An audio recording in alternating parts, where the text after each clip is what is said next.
மன்னிச்சு சீரோவடா உண்மையா உழைக்கிற நமக்கு எல்லா நன்மைகளும் நாடி வந்து கூடுதடா.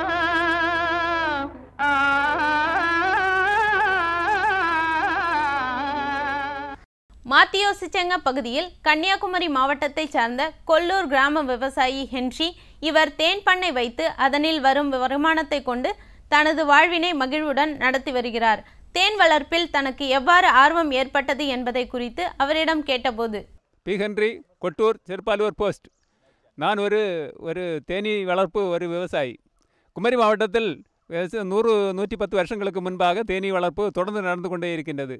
அந்த அடிப்படையிலே நாங்கள் இந்த ஊரில் இருக்கின்றவர்கள் சிலர்கள் இந்த தேநீர் வளர்ப்பிலே அதிகமாக ஈடுபாடு உள்ளவர்களாக காணப்படுகின்றோம். தேநீர் வளர்ப்பு என்பது ஒரு நல்ல வருவாய் உள்ள ஒரு தொழில். சாதாரணமாக ஒரு தேன் கூட்டிலிருந்து 20 கிலோ வரை தேன் எடுப்பதற்குள்ள வாய்ப்புகள் உருவாகும். சில காலங்களில் சில இழப்பீடுகளும் ஏற்படும். அது விவசாய ரீதியிலே உள்ள உண்மையான காரியம். தேநீர் வளர்ப்பு என்பது ஒரு முக்கியமான தொழில் என்ற காரணத்தினால் இந்த தேநீர் வளர்ப்பாளர்கள் பல இடங்களில் சென்று இந்த தேனை உற்பத்தி செய்து கொண்டு இந்த மாவட்டத்தில் உள்ள மக்கள் இருக்கின்றார்கள். சாதாரணமாக 100 தேன்பெட்டிகள் வைத்திருக்கிறார்கள் என்று சொன்னால் அவர்கள் வேற ஒரு தொழில் செய்ய வேண்டிய 100-150 தேன்பெட்டி வைத்திருக்கிறவர்கள் என்று சொன்னால் அவர்கள் வேற எந்த தொழிலையும் செய்வதற்கு வாய்ப்புகள் வராது. காரணம் என்னவென்றால் அதை செட்டை பிரித்து வைக்க வேண்டும். அது தக்க சமயத்தில் அதற்கு ஆகாரம் கொடுக்க வேண்டும். அதை பராமரிக்க வேண்டும். இந்த பராமரிப்பு தொழிலை செய்வதற்கான நமக்கு அந்த சமயங்கள் சந்தர்ப்பங்கள் எல்லாம் அமைத்து கொள்வதற்காக நம்முடைய உழைப்பை அந்த தேன்பெட்டியிலே செலவழிக்க வேண்டிய காலகட்டம் வரும். பல அறிவியல் ரீதியான பல தொழில்நுட்பங்களை அறிவியல் ரீதியான அரசு துறையிலிருந்து பல சமயங்களிலே எங்களுக்கு தருகின்றார்கள். அதுபோல தோட்டக்கலை துறையிலிருந்து மானியமாக எனக்கு 20 தேன்பெட்டிகளை தந்தார்கள். அந்த தேன்பெட்டியின் மூலமாகத்தான் இப்பொழுது அந்த ஏதேசம் ஒரு 300 தேன்பெட்டிகள் வரையிலும் கேரளாவிலே கொண்டு சென்று வளர்த்து வைத்திருக்கின்றேன். இப்பொழுது அடுத்த வாரத்திலே தேன் எடுப்பதற்குள்ள வாய்ப்புகள் வர வேண்டிய சூழ்நிலை இருக்கின்றது. அது பார்க்கும்போது இது அரசு துறையும் அரசு சார்ந்த துறைகள் இந்த விவசாயிகள் மத்தியிலே ஈடுபட்டு அந்த விவசாயிகளும் அரசின் மானியங்களும் ஒன்றாக இணைந்து செய்யும்போது தான் இந்த தேன் உற்பத்தியும் சரி இந்த விவசாயமும் சரி நாட்டிலே உன்னதமான நிலைக்கு வரும். இது அரசின் கவனத்திற்கும் நாங்கள் கொண்டு செல்கின்றோம். அவர்கள் அரசின் ரீதியாக பெற்ற நன்மைகளும் அரசிற்கு நன்றியை தெரிவிப்பதற்கும் கடமைப்பட்டிருக்கின்றோம். அதே போன்று தான் இந்த தேன் இன்றைக்கு ஒரு முக்கியமான ஒரு மருந்தாக கருதப்படுகிறது. தேன் சாதாரணமாக பல பூக்களிலிருந்து தேனீக்கள் அதை உற்பத்தி செய்து இந்த கூட்டிலே கொண்டு வருகின்றது. அப்பொழுது அது ஒரு முக்கியமான ஒரு மருந்தாக காணப்படுகிறது. அந்த மருந்தை தான் இன்றைக்கு குழந்தைகள் முதல் பெரியோர்கள் வரையிலும் இன்றைக்கு உபயோகித்துக் கொண்டிருக்கின்றார்கள். அந்த அடிப்படையிலே தேநீர் வளர்ப்பை ஒரு முக்கிய தொழிலாக நாங்கள் கருதி கொண்டிருக்கின்றோம். புதுநாத்து பகுதியில் இன்று கொல்லிமலையில் தமிழ்நாடு அரசு தோட்டக்கலைத்துறையின் தோட்ட மேலாளர் திருமதி கே. மஞ்சுளா அவர்கள் விளக்கும் கொய்யாவில் ஒட்டு ரகம். கொய்யா செடியில் எப்படி பதியன் போடுறது அப்படிங்கிறத பார்க்க போகிறோம். இப்போ கொய்யா செடி நம்ம எந்த செடியில் பதியன் போடுறோமோ அந்த கிளையை நம்ம செலக்ட் பண்ணிவிட்டு 2 முறையில் நம்ம பதியன் போடலாங்க. ஒன்று அந்த கிளையை நல்லா முறுக்கி விட்டுட்டு இந்த தொட்டிக்குள்ளே மண் போட்டு அப்படியே மேலே அதுக்கு மேலே வெயிட் வச்சு தண்ணி விட்டு பராமரிக்கிறது. இன்னொன்று இந்த இடத்துல ஒரு வி ஷேப்பில் ஒரு கட் கொடுத்துட்டு போடுறது. இது அப்படி முறுக்கி போடுறத விட இதில் என்ன பலன் அப்படின்னு பார்த்தீங்கன்னா இந்த பகுதியில் நம்மளுக்கு வேர் வளர்ச்சி அதிகமாக இருக்கும். அந்த வேர் வளர்ச்சி சீக்கிரமாகவும் வரும். அதுக்காக இந்த மாதிரி முறையில் பண்ணிகிட்ருக்கோங்க.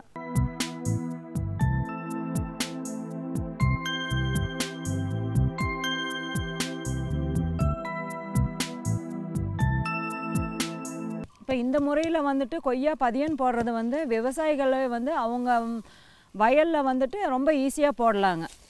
மற்ற மாதிரி பலாவில் பக்கவொட்டு மாவில் பக்கவொட்டு பண்ணுறதுங்கிறத கொஞ்சம் அவங்களுக்கு பண்ணுறதுக்கு சிரமமாக இருக்கும். இந்த முறையில் விவசாயிகள் அவங்க வயலில் இருக்கிற கொய்யா செடியில் ரொம்ப ஈஸியாக இந்த முறையில் பதியன் போடலாம்.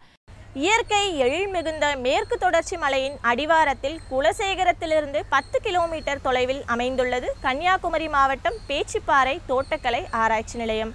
1989ஆம் ஆண்டு தன் பணியினை தொடங்கிய இந்நிலையம் பயிர் பாதுகாப்பு, பயிர் மேம்பாடு, அவற்றை எவ்வாறு நிர்வகிப்பது போன்ற பல்வேறு பணிகளை செயல்பட்டு வருகிறது. பயிர்கள், காய்கறிகள், மலைப்பகுதிகளில் வளரும் பயிர்கள், மலர்கள் ஆகியவற்றின் மீது அக்கறை காட்டி அவை மேன்மையடைய பல்வேறு பணிகளை செய்து வருகிறது. வேளாண் பெருமக்கள், பழங்குடியினர் ஆகியோர் பயன்பெறும் வகையில் துறை சார்ந்த அலுவலர்களை கொண்டு பயிற்சி வகுப்புகள், கருத்தரங்குகள், பட்டறை வகுப்புகள் ஆகியவற்றை செயல்படுத்தி வருகிறது. பருவநிலை மாறுபாடு குறித்தான வானிலை முன்னறிவிப்பினை உழவர் பெருமக்களுக்கு முன்கூட்டியே தெரிவிப்பதன் மூலம் பருவநிலைக்கு ஏற்றவாறு பயிர்களை சாகுபடி செய்ய உறுதுணை புரிந்து வருகின்றனர். விவசாய பெருமக்களின் வாழ்க்கைக்கு விடிவெள்ளியாய் திகழும் பேச்சிப்பாறை தோட்டக்கலை ஆராய்ச்சி நிலையத்தின் செயலாக்கம் குறித்து மேலும் பல விரிவான தகவல்களை நமக்கு தருகிறார் கன்னியாகுமரி மாவட்டம் பேச்சிப்பாறை தோட்டக்கலை ஆராய்ச்சி நிலையத்தின் பேராசிரியை மற்றும் தலைவர் ஜேன் சுஜாதா அவர்கள்.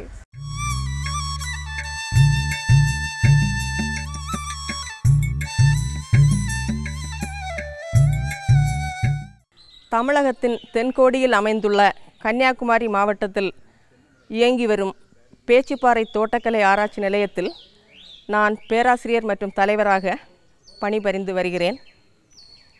என்னுடைய பெயர் முனைவர் ஜேன் சுஜாதா, பேராசிரியர் மற்றும் தலைவர். தமிழ்நாட்டின் தென்கோடியில் அமைந்துள்ள கன்னியாகுமரி மாவட்டம் பல சிறப்புகளை கொண்டுள்ளது. மட்டுமல்லாமல் பல்வேறு இயற்கை வளங்களையும் கொண்டது.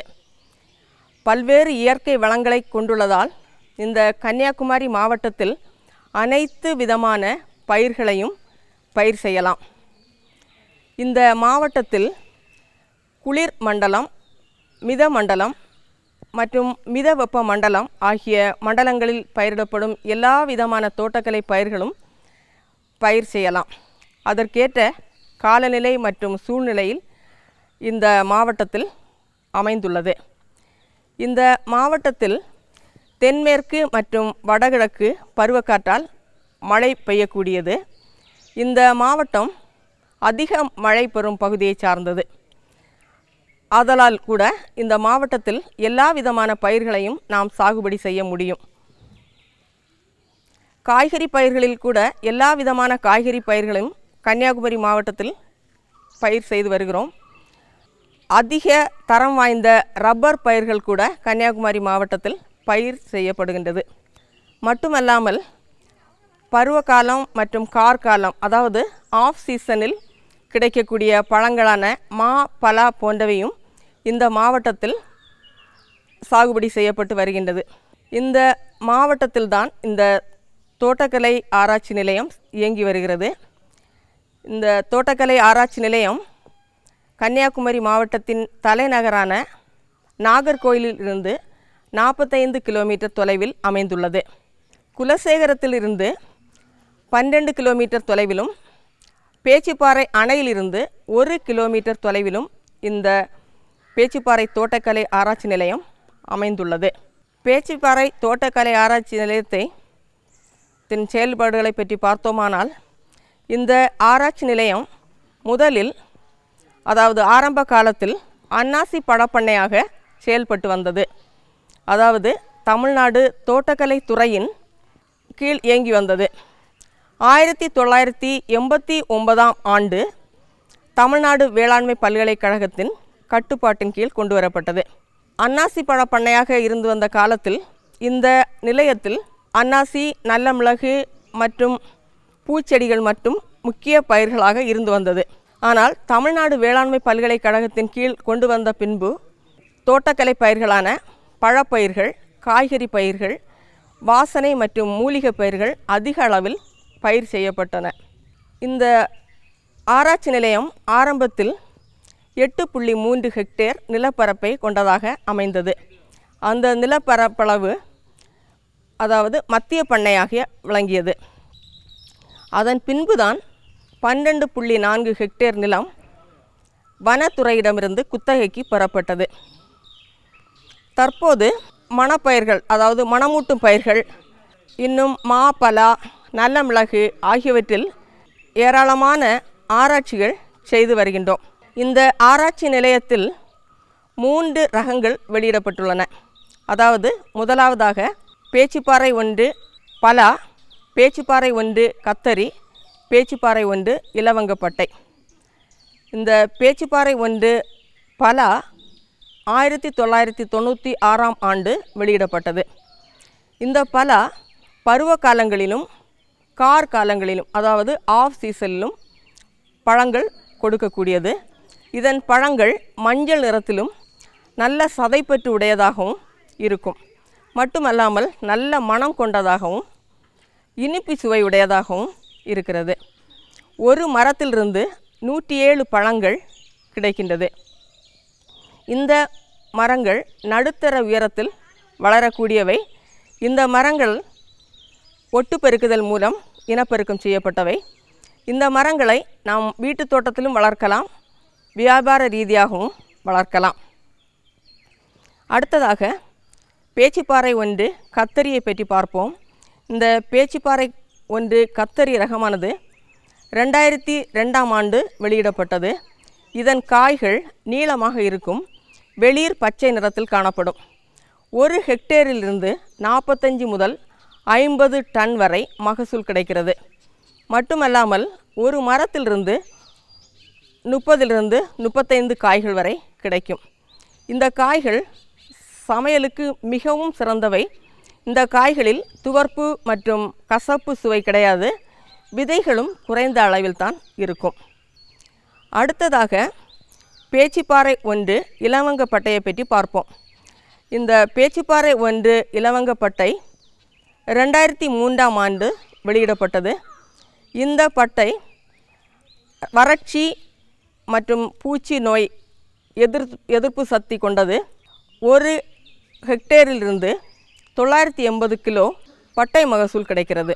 இலைகளிலிருந்து 3.3% எண்ணெய் சத்தும் பட்டைகளிலிருந்து 2.9% எண்ணெய் சத்தும் கிடைக்கின்றது. இந்த இலவங்கப்பட்டை மரங்களும் 6 மீட்டர் வரை வளரக்கூடியவை. அதிக மழை பெறும் பகுதிகளில் சிறப்பாக வளரக்கூடியவை. அதாவது 100 மீட்டர் முதல் 500 மீட்டர் உயரம் வரை நல்ல செழிப்பாக அதிக மகசூல் கொடுக்கக்கூடியவை. அடுத்ததாக இந்த ஆராய்ச்சி நிலையத்தில் செயல்படும் திட்டங்களை குறித்து பார்ப்போம். முதலாவதாக ஒருங்கிணைந்த வாசனை பயிர்கள் உற்பத்தி மற்றும் மேம்பாட்டு திட்டம். இந்த திட்டத்தின் மூலம் ஒவ்வொரு வருடமும் விவசாயிகளுக்கு நல்ல மிளகு, சர்வசுகந்தி, லவங்கப்பட்டை, ஜாதிக்காய் போன்ற நாட்டுகள் நியாய விலையில், அதாவது கன்செஷன் ரேட்டில் கொடுத்து வருகிறோம். அடுத்த திட்டமானது வாசனை பயிர்களுக்கான திட்டம். அந்த திட்டம் அகில இந்திய அளவில் செயல்பட்டு வருகிறது. அதாவது ஒருங்கிணைந்த ஆராய்ச்சி திட்டம். அந்த திட்டத்தின் கீழ் கிராம்பு, நல்ல மிளகு போன்றவைகளை நாங்கள் உலகின் பல பகுதிகளிலிருந்தும் சேகரித்து நம் மாவட்டத்திற்கு உகந்த, அதாவது அதிக மகசூல் கொடுக்கக்கூடிய மற்றும் நோய் மற்றும் பூச்சி தாக்குதலிலிருந்து எதிர்ப்பு சக்தியுடைய ரகங்களை விவசாயிகளுக்கு கொடுக்குமாறு ஆராய்ச்சிகள் செய்து வருகிறோம். அடுத்ததாக இங்கு இயங்கி வரும் திட்டம் வானிலை மையம். 1999ஆம் ஆண்டு புதுடில்லியில் உள்ள இந்திய வானிலை மையத்தின் நிதி உதவியுடன் இந்த வானிலை மையம் ஆரம்பித்தது. இந்த வானிலை மையத்தின் மூலம் கன்னியாகுமரி மாவட்டத்தில் உள்ள விவசாயிகளுக்கு தட்பவெப்பநிலை, மழை முன்னறிவிப்பு, இன்னும் காலத்திற்கேற்ற, அதாவது காலநிலைக்கேற்ற பயிர் பாதுகாப்பு மற்றும் பயிர் பராமரிப்பு முறைகள் தொழில்நுட்பங்களை நாங்கள் விவசாயிகளுக்கு செய்தித்தாள்கள் மற்றும் வானொலி மூலம் வழங்கி வருகிறோம். அடுத்ததாக தோட்டக்கலை துறையினர் நடத்தும் கூட்டங்கள், அதாவது மாதாந்திர கூட்டங்கள் மற்றும் நடு மாதாந்திர கூட்டங்களில் நாங்கள் தோட்டக்கலை சம்பந்தமான தொழில்நுட்பங்களை கொடுக்கிறோம். மட்டுமல்லாமல் ராபி மற்றும் காரிஃப் பயிற்சிகளிலும் தோட்டக்கலை தொழில்நுட்பங்கள் எங்கள் ஆராய்ச்சி நிலையத்திலிருந்து கொடுத்து வருகிறோம். மட்டுமல்லாமல் வேளாண் பட்டய படிப்பு என்ற பட்டய படிப்பும் இந்த தோட்டக்கலை ஆராய்ச்சி நிலையத்தில் நடைபெற்று வருகிறது. இந்த வேளாண் பட்டய படிப்பு 2008ஆம் ஆண்டு ஆரம்பிக்கப்பட்டது. இதுவரை 3 பேட்ச், அதாவது 3 அணிகள் வெளியே சென்றிருக்கிறார்கள். இந்த 3 பேட்சிலும் வெற்றி பெற்ற மாணவர்கள் ஒவ்வொருவரும் அரசாங்கத்தின் தனியார் நிறுவனங்களிலும், அதாவது தனியார் உர கம்பெனிகளிலும், தனியார் பூச்சி மற்றும் நோய் மருந்து கடைகளிலும் மட்டுமல்லாமல் தமிழக அரசின் வேளாண்மை துறையின் ஆத்மா திட்டத்தின் கீழும் வேலையில் அமர்த்தப்பட்டுள்ளனர். இந்த பட்டய படிப்பில் சேர கல்வி தகுதி +2, அதாவது +2வில் வெற்றி பெற்றவர்கள் இந்த வேளாண் பட்டய படிப்பில் சேரலாம். இந்த வேளாண்மை பட்டய படிப்பில் பாடங்கள் யாவும் தமிழிலே கற்பிக்கப்படுகிறது. அதாவது உழவு தொழில், தோட்டக்கலை, பயிர் நோயியல் என்னும் பயிர் பாதுகாப்பு முறைகள், வேளாண் பொறியியல், வேளாண் பொருளியல், வேளாண் விரிவாக்கம் ஆகிய வேளாண் சம்பந்தப்பட்ட எல்லா பாடங்களும் அவர்களுக்கு தமிழில் வழங்கி வருகிறோம், அதாவது கற்பித்து வருகிறோம். இந்த வேளாண் பட்டய படிப்பு கிராமிய இளைஞர்களுக்கு ஒரு வரப்பிரசாதமாகும். ஏனென்றால் அவர்கள் அந்த 2 வருடம் முடித்தவுடன் வேலையில், அதாவது ஏதாவது ஒரு தனியார் நிறுவனத்தின் மூலமோ அல்லது வேறு ஏதாவது ஒரு வேலைகளில் அமர்த்தப்படுகிறார்கள். இவ்வாறு தோட்டக்கலை ஆராய்ச்சி நிலையம் தமிழ்நாடு வேளாண்மை பல்கலைக்கழகத்தின் முப்பெரும் பணிகளான கல்வி, ஆராய்ச்சி, விரிவாக்கம் ஆகிய 3 பணிகளையும் செம்மையாக செய்து வருகிறது. நேயர்களே, இன்றைய பொன் விளையும் பூமி நிகழ்ச்சியை பார்த்திருப்பீங்க. நிகழ்ச்சியில் இடம்பெற்ற அத்தனை பகுதிகளும் உங்களுக்கு மிகவும் பயனுள்ளதாக அமைந்திருக்கும் என்று நம்புகிறோம். உங்களது கருத்துகளும் ஆலோசனைகளும் வரவேற்கப்படுகின்றன. எங்களது மின்னஞ்சல் முகவரி ddagri05chennai@gmail.com. மீண்டும் நாளைய பொன் விளையும் பூமி நிகழ்ச்சியில் சந்திப்போம். நன்றி, வணக்கம்.